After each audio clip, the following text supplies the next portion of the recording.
পুরো মধ্যপ্রাচ্য জুড়ে বাজছে তৃতীয় বিশ্বযুদ্ধের দামামা। আর এরই মধ্যেই আমাদের হাতে এসে পৌঁছেছে গুরুত্বপূর্ণ আন্তর্জাতিক সংবাদ। শুরুতেই শিরোনাম। সিরিয়ার সেনাবাহিনী ও সরকারের পক্ষে ইরানের শক্ত অবস্থান থাকবে বলে কড়া হুঁশিয়ারি পররাষ্ট্রমন্ত্রীর। পরেই জানাবো দুর্বলতা ঢাকতে নেতানিয়াহুর অপকৌশল, মার্কিন প্রভাব কমিয়ে ইরানের ভূমিকা। এদিকে ইউক্রেন যুদ্ধে রাশিয়ার আত্মরক্ষার অধিকারের কথা বলছে কিম। পরেই জানাবো ইরানের রক্ষণশীলরা কেন ইসরায়েল হিজবুল্লাহ অস্ত্রবিরতির বিপক্ষে। এবং সর্বশেষ জানাবো আরনা অব্যাহত ফরাসি সামরিক উপস্থিতিতে চাঁদের প্রতিক্রিয়া, বন্ধ হলো ফরাসি সামরিক ঘাঁটি। এতক্ষণ শুনছিলেন সংবাদ শিরোনাম, এবারে বিস্তারিত। তবে তার আগে প্রতিদিনের আপডেট আন্তর্জাতিক সংবাদ সবার আগে পেতে ভিডিওটিতে একটি লাইক দিয়ে চ্যানেলটি সাবস্ক্রাইব করার অনুরোধ রইল। সিরিয়ার সেনাবাহিনী ও সরকারের পক্ষে ইরানের শক্ত অবস্থান থাকবে, পররাষ্ট্রমন্ত্রীর ঘোষণা। ইরানের পররাষ্ট্রমন্ত্রী সৈয়দ আব্বাস আরাকচি সিরিয়ার উত্তরাঞ্চলে উগ্র তাকফিরি গোষ্ঠীর আবার মাথাচাড়া দিয়ে ওঠার প্রতি ইঙ্গিত করে বলেছেন, সিরিয়ার সরকার ও সেনাবাহিনীর পক্ষে ইরান কঠোর অবস্থানে থাকবে। তিনি তেহরানে ইরানের নৌবাহিনী দিবস উপলক্ষে এক অনুষ্ঠানে অংশগ্রহণ শেষে সাংবাদিকদের একথা জানান। আরাকচি বলেন, তিনি ইসলামী প্রজাতন্ত্র ইরানের পক্ষ থেকে গুরুত্বপূর্ণ বার্তা নিয়ে আজ সিরিয়া সফরে যাচ্ছেন। ইরানের পররাষ্ট্রমন্ত্রী সাব জানিয়ে দেন, সিরিয়ার সরকার ও সেনাবাহিনীর প্রতি আমাদের কঠোর সমর্থন থাকবে। তিনি বলেন, আমাদের কাছে ইহুদিবাদী ইসরায়েল ও তাকফিরি সন্ত্রাসীদের মধ্যে কোনো পার্থক্য নেই। আরাকচি বলেন, আমরা মনে করি গাজা ও লেবাননে ইসরায়েল পরাজিত হওয়ার পর শত্রুরা এখন এসব জঙ্গি গোষ্ঠীর মাধ্যমে গোটা পশ্চিম এশিয়া অঞ্চলকে নিরাপত্তাহীন করার অশুভ লক্ষ্য বাস্তবায়ন করতে চায়। সিরিয়ার সেনাবাহিনী অতীতের মতোই উগ্র জঙ্গিদের বিরুদ্ধে যুদ্ধে বিজয়ী হবে বলে ইরানের পররাষ্ট্রমন্ত্রী আশা প্রকাশ করেন। যুদ্ধক্ষেত্রে ও কূটনীতি পরস্পরের পরিপূরক উল্লেখ করে আরাকচি বলেন, কূটনীতিকরা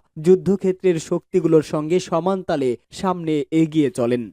দুর্বলতা ঢাকতে নেতানিয়াহুর অপকৌশল, মার্কিন প্রভাব হ্রাসে ইরানের ভূমিকা। দখলদার ইসরায়েলের প্রধানমন্ত্রী বেনিয়ামিন নেতানিয়াহু সিরিয়ার প্রেসিডেন্ট বাশার আসাদকে আবারও হুমকি দিয়েছেন। সিরিয়ার মাধ্যমে লেবাননের হিজবুল্লাহর কাছে অস্ত্র পৌঁছে যাচ্ছে বলেও দাবি করেন নেতানিয়াহু। সিরিয়ার সরকার আগুন নিয়ে খেলছে। সিরিয়ার রাজনৈতিক বিশ্লেষক ও আশ-শাবাব আল ওয়াতানি পার্টির প্রধান খালিদ কাওয়াকুশ বলেন, নেতানিয়াহুর হুমকির কারণে সিরিয়ার নীতিতে পরিবর্তন তো আসবেই না, বরং এ ধরনের কথাবার্তা বলে নেতানিয়াহু তাদের অক্ষমতার জানান দিচ্ছেন। তারা যে লেবাননে ব্যর্থ হয়েছে সেটার প্রমাণ নেতানিয়াহুর হুমকির মধ্যেই ফুটে উঠেছে। মার খাওয়ার পর যুদ্ধবিরতি করেছে ইসরায়েল। তুরস্কের রাজনৈতিক বিশ্লেষক বলেছেন, ইসরায়েল বড় ধরনের মার খাওয়ার পর হিজবুল্লাহর সঙ্গে যুদ্ধবিরতি চুক্তি করতে বাধ্য হয়েছে। পাশ্চাত্যের সর্বাত্মক সমর্থন ও সহযোগিতার পরও ইসরায়েল যুদ্ধে টিকতে পারছিল না। তারা বড় ধরনের মার খেয়েছে, বিশেষ করে স্থল যুদ্ধে অনেক ক্ষতির সম্মুখীন হয়েছে ইসরায়েল। এ কারণেই তারা যুদ্ধবিরতি করতে বাধ্য হয়েছে।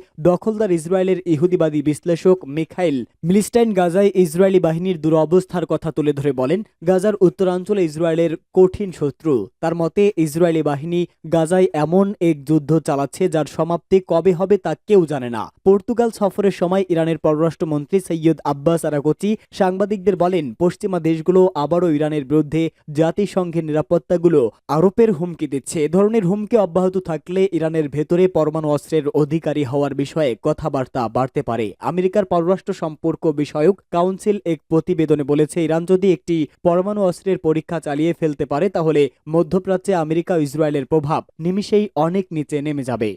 ইউক্রেন যুদ্ধে রাশিয়ার আত্মরক্ষার অধিকারের কথা বললেন কিম। উত্তর কোরিয়ার নেতা কিম জং উন বলেছে, ইউক্রেন যুদ্ধে মার্কিন যুক্তরাষ্ট্রের সরাসরি হুমকির হস্তক্ষেপের কারণে ইউক্রেন দূরপাল্লার অস্ত্র ব্যবহার করেছে। একই সঙ্গে তিনি দাবি করেছেন, রাশিয়ার জন্য এখন আত্মরক্ষার অধিকার রয়েছে এবং মস্কোকে শত্রুপক্ষকে কঠোরভাবে প্রতিশোধ নিতে হবে। রয়টার্সের এক প্রতিবেদন থেকে জানা যায়, রাশিয়ার প্রতিরক্ষামন্ত্রী আদ্রেই বেলোসোভের সঙ্গে বৈঠকে এই মন্তব্য করেন। রয়টার্স উত্তর কোরিয়ার রাষ্ট্রায়ত্ত বার্তা সংস্থা কেসি সিএনএর বরাত দিয়ে প্রতিবেদনে জানায়, রাশিয়ার প্রতিরক্ষা মন্ত্রীর সঙ্গে বৈঠকে কিম জং উন বলেন, যুক্তরাষ্ট্র এবং পশ্চিমা কিয়েভ সরকারকে তাদের দূরপাল্লার অস্ত্র ব্যবহার করে রাশিয়ার উপর আক্রমণ চালাতে বাধ্য করেছে। রাশিয়াকে এখন শত্রু শক্তির বিরুদ্ধে প্রতিশোধ নেওয়ার পদক্ষেপ নিতে হবে। কিম আরও বলেন, রাশিয়ার সার্বভৌমত্ব ও আঞ্চলিক অখণ্ডতা রক্ষায় রাশিয়ার প্রতি সর্বদা সমর্থন জানাবে উত্তর কোরিয়ার সরকার, সেনাবাহিনী এবং জনগণ। এদিকে পশ্চিমা দেশগুলো অভিযোগ করছে যে ইউক্রেন যুদ্ধে রাশিয়ার পক্ষে লড়াই করতে উত্তর কোরিয়া 10,000 সৈন্য রাশিয়ায় পাঠিয়েছে, যদিও কিম ও বেলোসোভের বৈঠকে এ নিয়ে কোনো আলোচনা হয়নি। এ বিষয়ে দক্ষিণ কোরিয়ার গোয়েন্দা সংস্থা জানায়, উত্তর কোরিয়ার পাঠানো সৈন্যরা বর্তমানে রাশিয়ার সম্মুখ সারিতে মোতায়েন রয়েছে এবং তারা রাশিয়ার বাহিনীর সঙ্গে যোগ দিয়ে ইউক্রেনীয় সেনাদের বিরুদ্ধে লড়াই করছে। সম্প্রতি ইউক্রেনকে যুক্তরাষ্ট্রের দেওয়া দূরপাল্লার ক্ষেপণাস্ত্র ব্যবহার করে রাশিয়ার ভেতরে হামলা চালিয়েছে। হামলার পর এর পাল্টা প্রতিক্রিয়ায় রাশিয়া ইউক্রেনের সামরিক ও শক্তি অবকাঠামো লক্ষ্য করে হামলা চালিয়েছে। বৈঠকে রাশিয়ার পররাষ্ট্রমন্ত্রী উত্তর কোরিয়ার প্রতিরক্ষা মন্ত্রী নো কোয়াং চোলকে বলেছেন, কিম ও পুতিনের চুক্তি উত্তর পূর্ব এশিয়ার শক্তি ভারসাম্য বজায় রাখতে সাহায্য করবে। ইরানের রক্ষণশীলরা কেন ইসরায়েল হিজবুল্লাহ অস্ত্রবিরতির বিপক্ষে? ইসরায়েলের প্রধানমন্ত্রী বেনিয়ামিন নেতানিয়াহু হিজবুল্লাহর সঙ্গে অস্ত্রবিরতি চুক্তিকে ইরানের বিরুদ্ধে কৌশলগত পদক্ষেপ হিসাবে বর্ণনা করেছেন। এই প্রেক্ষাপটে তেহরানের সম্ভাব্য সামরিক হুমকির আশঙ্কা বাড়ছে। এ নিয়ে ইরানের কিছু রক্ষণশীল নেতা উদ্বেগ প্রকাশ করেছেন যে উত্তর ইসরায়েলের লেবানন সীমান্তে উত্তেজনা কমানো ইরানের বিরুদ্ধে ইসরায়েলের অবস্থানকে আরও শক্তিশালী করতে পারে। ইরানি সরকারের ঘনিষ্ঠ একজন রক্ষণশীল বিশ্লেষক মিডল ইস্ট আইকে বলেছেন, যখন ইসরায়েলি সরকার ইরানকে লেবাননের অস্ত্রবিরতির মূল লক্ষ্য বলে ঘোষণা করে, তখন এটি স্পষ্ট যে আমাদের ইসরায়েলের মুখোমুখি হতেই হবে, তা আমরা চাই বা না চাই। ইসরায়েল এখন লেবানন সীমান্ত থেকে মনোযোগ সরিয়ে গাজার পরিস্থিতি সামাল দিতে এবং সম্ভবত ইরানের পারমাণবিক স্থাপনাগুলোর বিরুদ্ধে যুক্তরাষ্ট্রকে আরও আগ্রাসী পদক্ষেপ নিতে উৎসাহিত করতে পারে।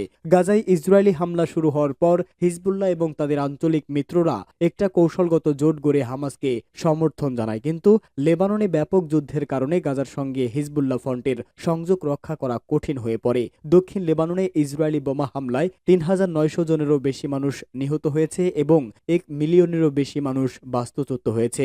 ইরানের রক্ষণশীল পররাষ্ট্রনীতি বিশেষজ্ঞদের মতে এই অস্ত্রবিরতি চুক্তি ইসরায়েলকে একটি সাময়িক স্বস্তি দিয়েছে, যা তাকে অন্যান্য ক্ষেত্রে আরও আগ্রাসীভাবে কাজ করার সুযোগ দিয়েছে, যা আঞ্চলিক উত্তেজনা আরও বাড়ানোর ইঙ্গিত দেয়।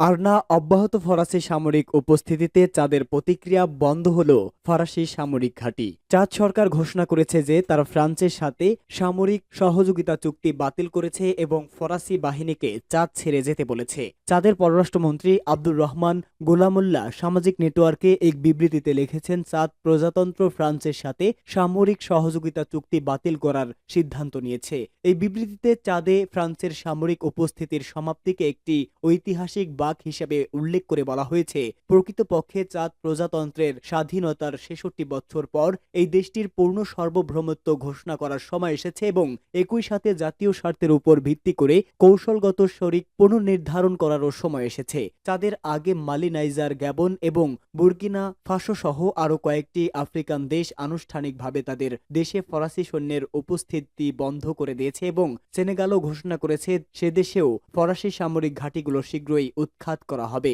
যদিও পূর্ববর্তী দশকগুলোতে আলজেরিয়ার মতো বিভিন্ন আফ্রিকান দেশে ফরাসি উপনিবেশিকতার বিরুদ্ধে স্বাধীনতাকামী আন্দোলনের কারণে ফ্রান্স এই মহাদেশের বেশ কিছু দেশ থেকে নিজেদের গুটিয়ে নিয়েছিল এবং তাদের স্বীকৃতি দিয়েছিল, কিন্তু সাম্প্রতিক বছরগুলোতে ফ্রান্স আবারও সন্ত্রাসবাদদের বিরুদ্ধে লড়াই এবং এই দেশগুলোর শান্তি ও নিরাপত্তা প্রতিষ্ঠায় সহায়তার কথা বলে ফের তাদের সামরিক উপস্থিতি বজায় রাখে। সাম্প্রতিক বছরগুলোতে মালি, নাইজার, চাদ এবং অন্যান্য আফ্রিকান দেশে সন্ত্রাসী গোষ্ঠীগুলোর বিরুদ্ধে লড়াইয়ের অজুহাতে কয়েকশো ফরাসি সৈন্য মোতায়েন করা হয়েছিল, কিন্তু ফরাসিদের কাজকর্মের বিষয়ে আফ্রিকান দেশগুলো সন্তুষ্ট ছিল না। আফ্রিকান দেশগুলো মনে করে ফরাসি সামরিক বাহিনীর মূল উদ্দেশ্য আসলে চরমপন্থী গোষ্ঠীগুলোকে সমর্থন দেওয়া এবং আফ্রিকায় প্যারিসের ঘাঁটি টিকিয়ে রাখা। মালিতে ফরাসি সামরিক ঘাঁটির কাছে গণকবরের সন্ধান পাওয়ার পাশাপাশি আফ্রিকা মহাদেশের বেশিরভাগ দেশে, বিশেষ করে উপকূলীয় অঞ্চলে সন্ত্রাসী হামলা বৃদ্ধির কারণে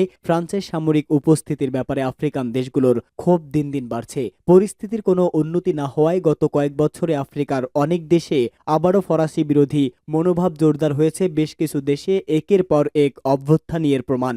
অভ্যুত্থানকারীদের প্রতি জনগণের সমর্থন, ক্ষমতাসীনদের দুর্নীতির বিরুদ্ধে প্রতিবাদ সমাবেশ এবং দুর্নীতিবাজদের প্রতি প্যারিসের সমর্থনের কারণে আফ্রিকা মহাদেশে ফরাসি ও ঔপনিবেশিকতার অবসানে এবং আফ্রিকার বিভিন্ন দেশে রাজনৈতিক ও অর্থনৈতিক ক্ষেত্রে নতুন যুগের সূচনা করেছে। কিছুদিন আগে ফরাসি পররাষ্ট্রমন্ত্রী ক্যাথরিন কোলোনা আনুষ্ঠানিকভাবে স্বীকার করেছে যে অনেক আগেই আফ্রিকার দেশটির ঔপনিবেশিক যুগের অবসান ঘটেছে এবং আফ্রিকায় ফরাসি বিরোধী জনমত তীব্রতর হয়েছে।